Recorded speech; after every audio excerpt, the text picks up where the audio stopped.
ನಾವು ಪ್ರದಕ್ಷಿಣೆ ನಮಸ್ಕಾರ ಹೇಗಾಗಬೇಕು ಅಂದರೆ ಅಮ್ಮನವರಿಗೆ 1, ಸೂರ್ಯನಿಗೆ 7 ನಮಸ್ಕಾರ, ವಿನಾಯಕನಿಗೆ 3, ವಿಷ್ಣುವಿಗೆ 4, ಶಿವನಿಗೆ ಅರ್ಧ ಪ್ರದಕ್ಷಿಣೆಗಳನ್ನು ಮಾಡಬೇಕು.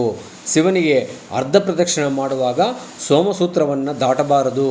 ಮತ್ತು ಅದೇ ರೀತಿ ಹೆಜ್ಜೆಯ ಮೇಲೆ ಹೆಜ್ಜೆ ಇಕ್ಕುತ್ತಾ ಕೈಗಳನ್ನು ಆಡಿಸದೆ ದೇವರನ್ನು ಸ್ತುತಿಸ್ತಾ ಮತ್ತು ಹೃದಯಗಳಲ್ಲಿ ಧ್ಯಾನ ಮಾಡುತ್ತಾ ಪ್ರದಕ್ಷಿಣೆಯನ್ನು ಮಾಡಬೇಕು.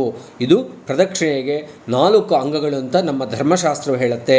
ದೇವರನ್ನು ಸ್ತುತಿ ಮಾಡದೆ ಮತ್ತು ಹೃದಯದಲ್ಲಿ ಧ್ಯಾನವಿಲ್ಲದೆ ಎಲ್ಲೆಲ್ಲೋ ನೋಡಿಕೊಂಡು ಮತ್ತು ಏನೇನೋ ಆಲೋಚನೆ ಮಾಡಿಕೊಂಡು ಪ್ರದಕ್ಷಿಣೆ ಮಾಡೋದರಿಂದ ಅದರಿಂದ ಯಾವ ರೀತಿಯಾದ ಫಲವನ್ನು ಸಿಗುವುದಿಲ್ಲ.